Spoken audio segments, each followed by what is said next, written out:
आज फरजाना बलोच और खैरुन्निसा मुग़ल ने अपने नॉमिनेशन पेपर्स जो हैं वो वापस ले लिए। तो टेक्नोक्रेट की 2 सीटें हैं, हमारे 2 कैंडिडेट्स हैं। ख़वातीन की जो मखसूस नशिस्तें हैं उस पर 2 सीटें हैं, हमारे 2 कैंडिडेट्स हैं। और जो जनरल सीट्स हैं वो 7 हैं और हमारे शायद 7 ही कैंडिडेट्स हैं उसमें। तो ये आज हम 3 नॉमिनेशन पेपर्स हमने विड्रॉ किए हैं और जितनी नशिस्तें हैं उतने हमारे कैंडिडेट्स हैं। अच्छा सर भाई, इस दौरान जब आप यहाँ पर थे तो एक फ़ैसला ये आया कि डस्का का जो इंतखाबी रिजल्ट था उसे मुकम्मल तौर पर कदम करार दे के नई पोलिंग की बात हुई है। बज़ाहिर तो ऐसा लगता है कि शायद अपोजिशन का लॉस हो गया, एक वोट कम हो गया, लेकिन फिर भी किस तरह दिखते हैं? देखिए, एक तो ये कहीं नहीं लिखा कि जब तक कौमी असम्बली की नशिस्तों पर मुंतखब लोग पूरे नहीं होंगे तो इलेक्शन नहीं होगा। अगर कोई सीट खाली है तो उसके बग़ैर भी सेनेट के इंतखाबात हो सकते हैं। और मैं समझता हूँ कि जिन हालात में इलेक्शन कमीशन ने वो इलेक्शन मनसूख किया है वो भी एक बहुत अहम है। और मेरे नज़र में हालिया दिनों में इलेक्शन कमीशन की जानिब से इस तरह का कोई अहम फ़ैसला गुज़रता नहीं है। तो अगर इलेक्शन कमीशन ने ये फ़ैसला किया है तो मैं इसको अप्रिशिएट भी करता हूँ और मैं समझता हूँ कि इलेक्शन कमीशन को अपने इख्तियारात इसी तरह से इस्तेमाल करने चाहिए।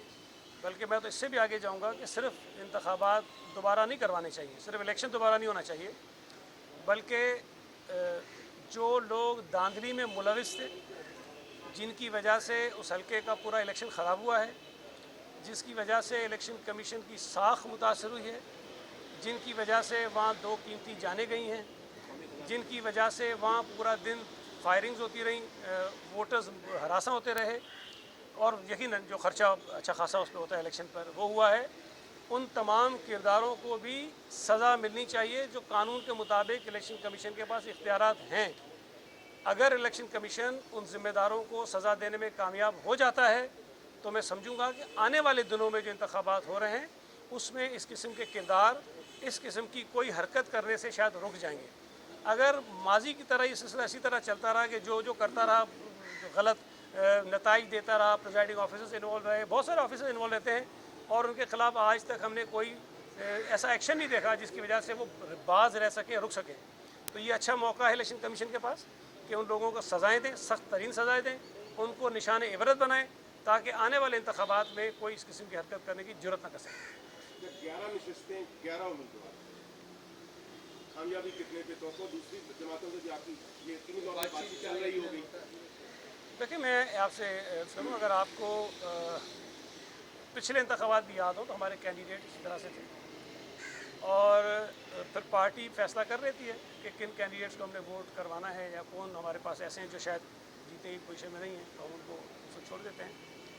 लेकिन इस वक्त जो सूरत हाल है ना हमारे लिए वो बहुत अच्छी इसलिए है कि जो कैंडिडेट हमारे सामने हमारे मुखालिफिन ने उतारे हैं, हमारे कैंडिडेट्स के मुकाबले में माशाल्लाह उनका जो नाम है वो बहुत ही मशहूर है और उनकी अपनी जमात के अंदर उनके मुतल्लिक बहुत संगीन किस्म के इल्ज़ामात भी हैं और ख़दशात भी हैं और महसूस ही हो रहा है, आपको भी पता है, अलग ऐलान लोग ला ताल्लुकी भी कर रहे हैं। मैं भी आबिर लियाकत को सुन रहा था, वो कह रहा था मैं हफीशे को वोट नहीं करूँगा।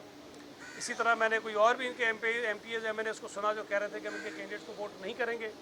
बलोचिस्तान से ही आवाज़ें आ रही हैं, खैबर पख्तूनख्वा से ही आवाज़ें आ रही हैं। तो अगर इस किस्म की सूरत हाल है तो बतौर पॉलिटिकल पार्टी हमारा राइट है कि हम इस किस्म के हालात से फ़ायदा उठाने की कोशिश करें।